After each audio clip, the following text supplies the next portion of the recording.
I think one of the values of these kind of events is when we hear very, very specific use cases, specific case studies.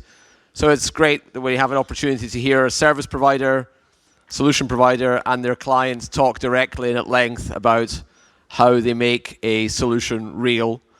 And in this respect, focusing on road transportation, I'm delighted to welcome to the stage Giuliano Scilio from SWM and Arun Samuga from Elemica, who will talk about how the TMS that they deployed helped to drive out cost and improve performance. Gentlemen, the floor is yours.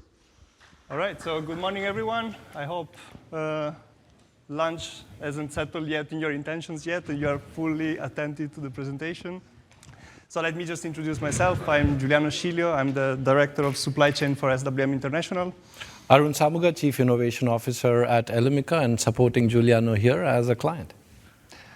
All right, let's get to it. So what we'd like to show you today is basically sharing our journey on digitalization and supply chain with a specific focus on transportation. And at the same time, let's say, present the enterprise value that Elemica drives as a platform.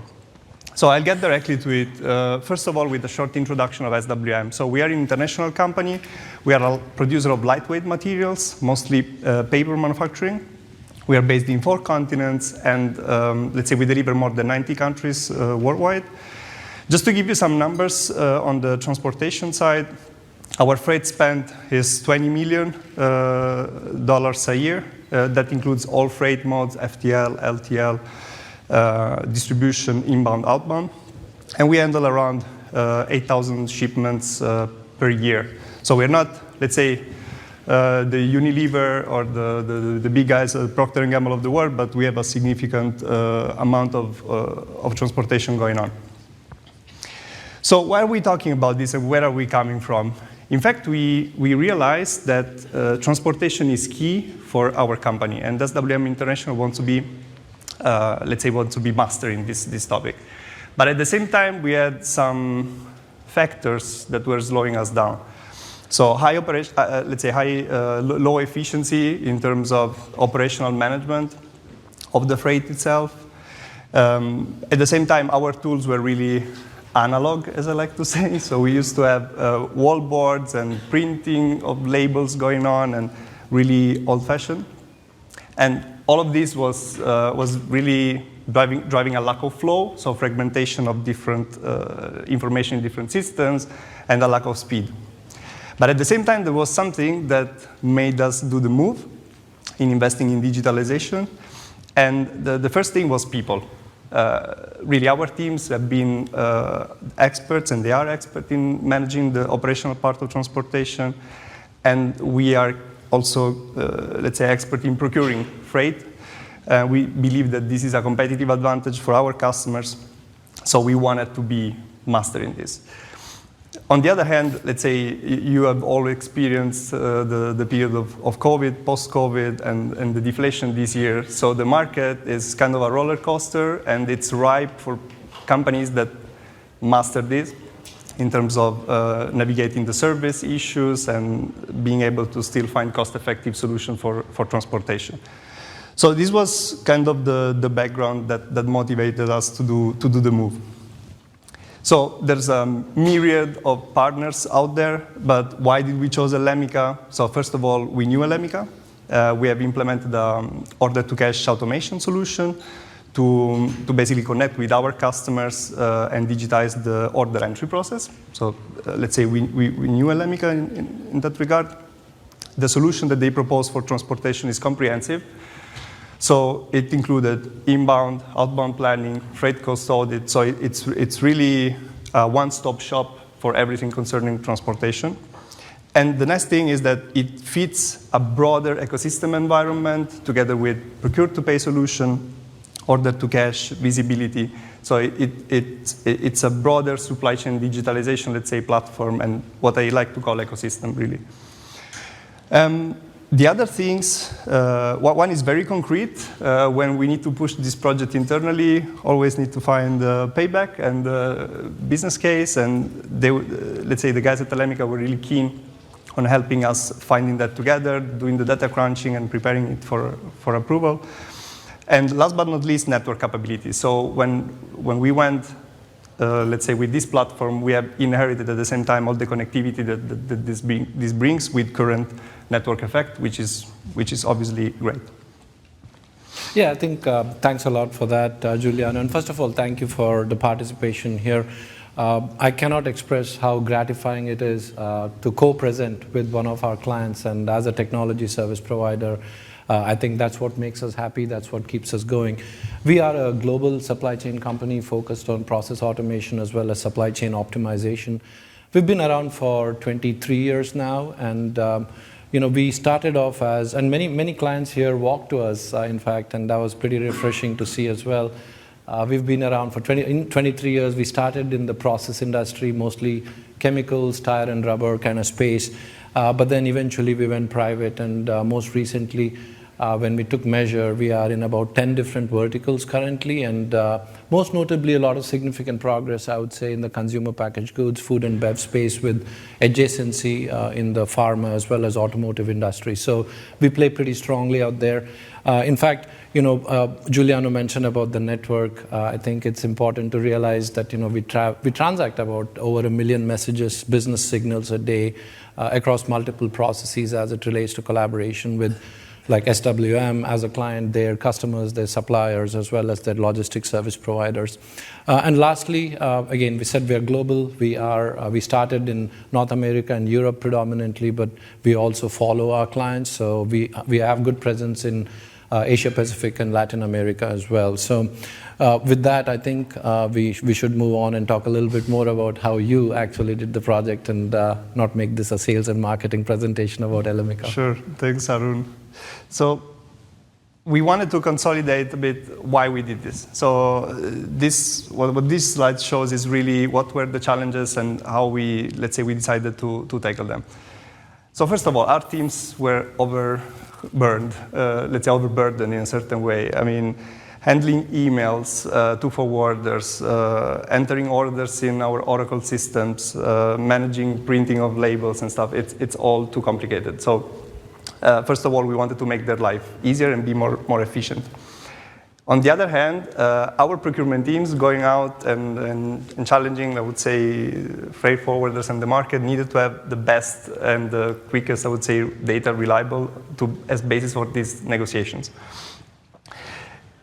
How many of you probably have asked the question, where's my container? And this was the typical question during COVID times. I mean, freight visibility was one of our big priorities and objectives. So we wanted to be able to quickly locate our freight for our customers, for our internal intercompany volumes at any time. Of course, there's a cost involved, so freight cost audit, being able to match invoices from freight forwarders to our system and have a quick and reliable base for eventual disputes and mistakes in the, let's say, in the invoicing process. And last but not least, all of this actually works towards the goal of reducing lead time in the company and be able to take quicker decisions, which has an impact on reducing inventories, reducing expedite costs. So these were really the objectives that we wanted to achieve. So one of the things I'd like for some of you to take out this session is really how to concretely deploy such a project, and what are the challenges that we have faced and how we have overcome them. So this was for us, and it is still actually an 18-month project, which we started about a year ago with the finalization of the business case and the kickoff meeting in person with the Elemica team in one of our sites. The first part of the project was really about defining the gaps that we couldn't see in the blueprinting phase and between our process and the Elemica platform. So we spent a significant time, let's say, beginning of the year on that. And now we are, after the user acceptance phase and the debugging, let's say, we are live with the outbound planning solution, which is, of course, one of the things that the platform allows. So what we have decided in our strategy was to, first of all, go with the outbound for Europe, which is our biggest market, and then start continuing to deploying the other remaining modules in Europe, while in parallel work on a regional expansion. So now the next step is going to be the rollout of the outbound in Brazil and US, while in Europe we continue to work on the other modules like freight cost audit and inbound, for example. So the learnings. First of all, you go with a clear blueprint and you think you've done everything, let's say, and are ready, but there are surprises coming up. And this is because, let's say, on one hand side, we have complexity of systems, so we work with 2 ERPs for 7 locations. We have developed complexity internally on our data. And of course, our process might be different from the way, let's say, other shippers handle their freight, this part, the market being, let's say, rather standardized. So I think the key message here is you need to be able to trust, let's say, the partner, in this case, Elemica, to be a trusted advisor and be able to accommodate in the discovery phase these discrepancies, let's say, that will for sure come up. The other is on connectivity. Despite the network being already very rich in terms of freight forwarders connected, there's also some complexity there. So, for instance, one of our biggest ocean freight forwarders was indeed connected to the platform, but was connected in Italy, which is not a market where we are shipping actually, but they weren't connected in France. So on one hand, yes, they are in the platform, but you need to still go through kind of a small re-implementation of the connectivity between the freight forwarder and the Elemica platform. The other thing is really scaling and execution. This is the basics. It's a complex project. It has more than 100 different scenarios that we have to go through in terms of creating a transport order, modifying, changing, deleting, and short shipments and all that. So it's really crucial to not underestimate this part because it's a key of success, let's say, for the user adoption later on, and to make sure that the team engagement after it is going to be, let's say, as high as possible. So we wanted to give you a flavor of how this looks, so a bit of a look and feel. So you can see on the top left side, we have the overview of the shipment by location. On the top right, there's the segmentation of each of the individual orders. So you can clearly see, for example, in an ocean shipment, you can clearly see the first leg with the pre-carriage, the ocean freight, and the post-carriage. Then on the bottom left, you've got the different milestones for the shipment with the visibility component of it. And then on the bottom side, on the right bottom side, you've got the different messages exchange, and you can clearly trace, let's say, how the system is related to all the other internal systems in the company and also externally. I hope you found some concrete learnings out of this. So now I would like to hand it back to Arun to talk more about how this actually fit the broader ecosystem of supply chain digitalization. Yeah, absolutely. I think we can jump right in. I think many people talk about digital transformation, digitalization. There's a lot of these buzzwords, so to say. But then ultimately, it starts there. That's the first step. That's not the end goal. The end goal is about business transformation. And how do you exactly transform your business?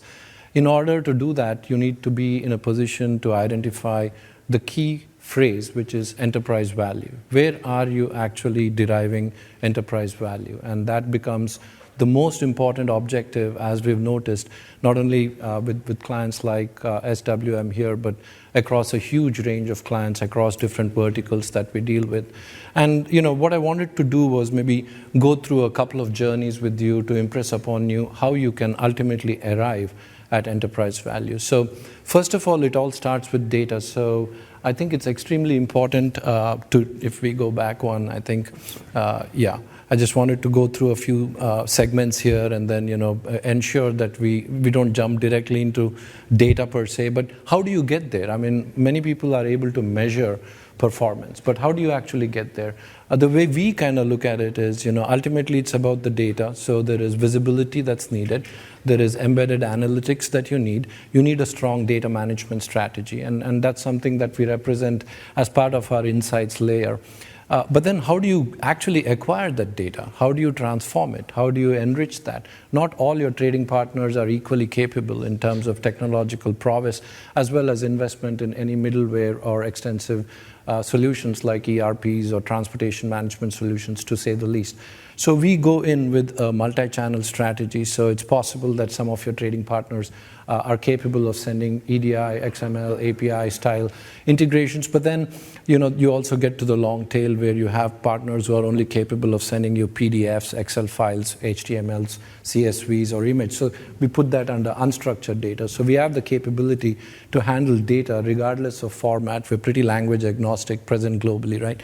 So once you have this data transformed, then you can actually go into thinking about how do I use applications in each of these areas. So now you have your suppliers on one side, you have your customers on the other side, and then you have your logistics service providers as a third pillar in terms of your end-to-end objective.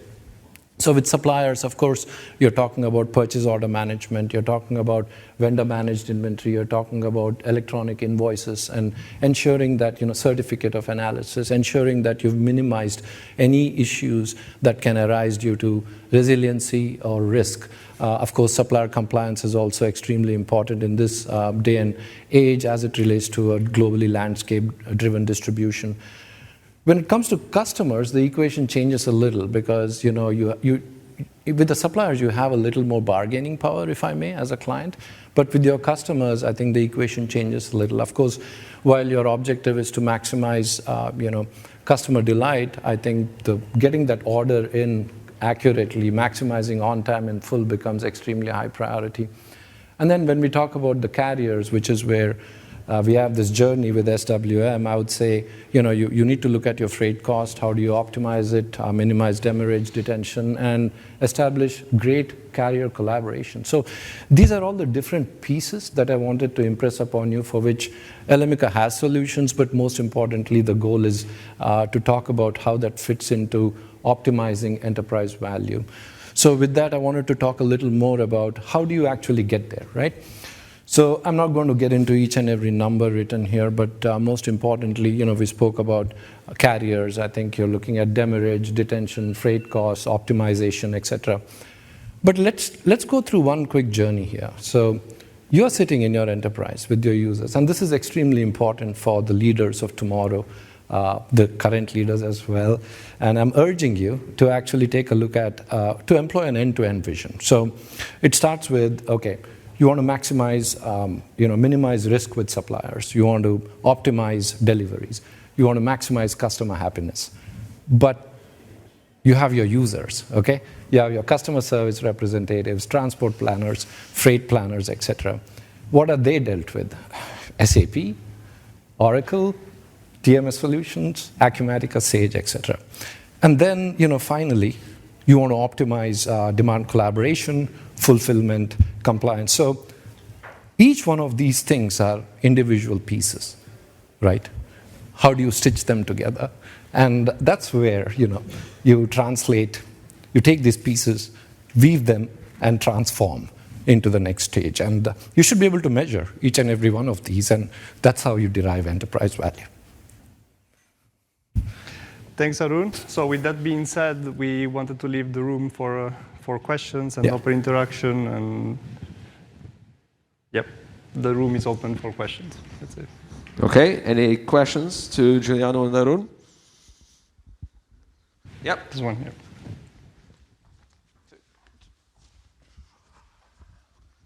I can work off yesterday's dinner by jogging around the room. Yeah, hi, my name is Tobias Larsson. I have a question about, the previous session was a lot about sort of, managing risk and scope 3 emissions and so on. And I was wondering, I see lots of the operational benefits with this, with the Elemica system and what you have achieved with your change management here in the company. But in terms of like adhering to some of the current problems with like reporting scope 3, managing risk, exceptions and so on, give us is that also something that's included or can be incorporated if you connect other systems, or what's the view on, for both of you actually, but yeah. I'll start with the thank you, great question. And I think we are at the point where we realize we all need to do more on that. And so first of all, I'd like to share let's say, the intentions of our company. So we have decided to be reporting our first, let's say, SBTI report in 2026, which means that we are going to have a concrete work in 2024 in order to be able, in 2025, to report our first full year emission-free scope. We don't do that today, and I would say we're behind. We need to catch up.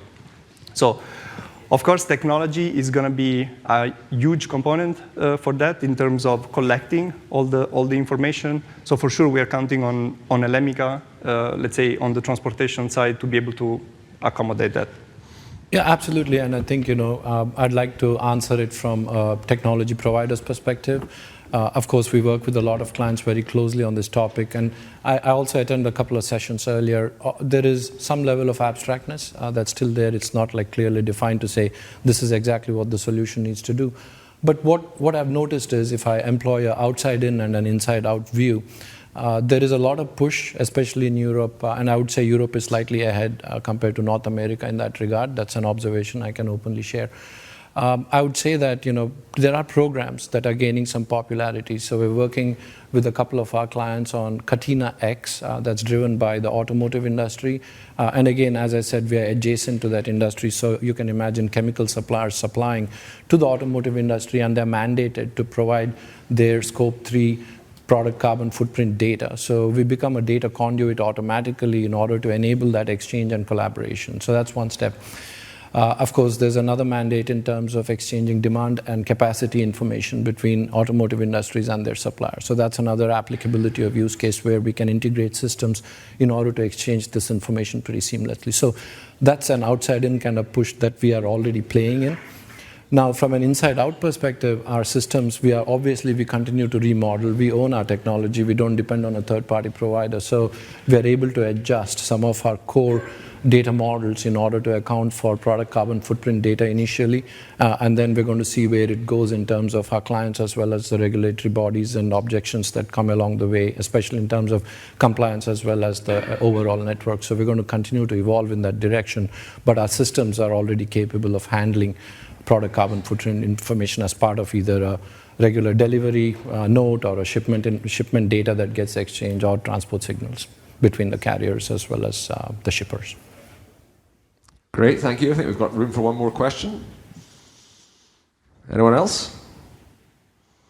Okay, can I ask in that case maybe Giuliano to you then? This is probably my favorite question. So you've made the decision to work with Elemica or to go down this route. What does Monday morning look like? What's literally the first things that you did within your organization to kick that journey off? That's really a great question. So we are still in project mode, and I'm looking at my project manager for this right now. I know that there are some weeks that are, so first of all, there are some weeks that are better than others, for sure. The first thing is mobilizing the whole organization towards the goal. So I think this was one thing that we did really well. I mean, we had a team of 6-7 people from Elemica coming to our site. Same on our, let's say, same. We really did this old style in a certain way, with boards, post-its, and like forget COVID, period. So this was really refreshing. So this, in terms of project steps, this was really the first thing that we decided to do. And then, of course, implement the whole project management structure behind. So with steer committee, regular project reviews, I think really the basics here are really important. And Monday morning, of course, I look at my project manager and I say, where are we? Where are we this week with the progress? So your project manager is here, so it can't be going badly. Exactly. You've got time to come to the conference, so that's great news. Any other questions? Okay, in that case, a huge thanks to Giuliano and to Arun. Thank you. Thank you.